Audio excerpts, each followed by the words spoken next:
先开始，咱来关心新竹科航园区 AI server 大工厂为从昨昏是发生火灾，大批消防人员赶紧去拍火。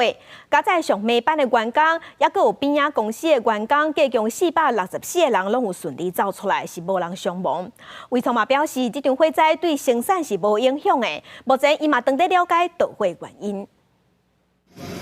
伫咧暗暝中看到这栋大楼的厝顶火一直冲出来，伟创伫咧新竹科航园区新安路的厂区，昨暗10点外突然间发生火警。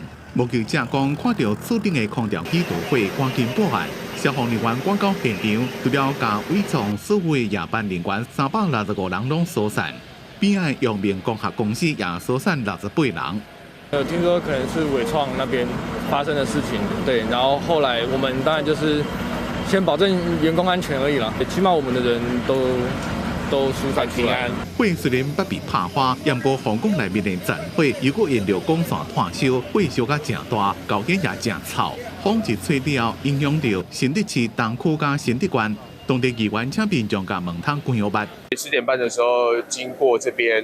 它闻那个路上都是烟啊！伟创是国内 AI 伺服器代工大厂，虽然火拍花，不过导火原因也会调查。好在在现场无人掉进内底，也无人受伤。起火的区域大概是工厂的厂房跟部分的办公室使用。那现场是没有存放危险物品的。大概从4、5楼挑高4、5楼的地方开始烧，然后一直烧到这个风管，然后烧到顶楼。 伟创对此回应，出代志的工厂是现有的厂区，并是新增加的 AI 伺服器厂房，户口1厂加2厂，研判对整体生产未有影响，将会看受损的状况决定是不是要发布重要信息说明。记者综合报道。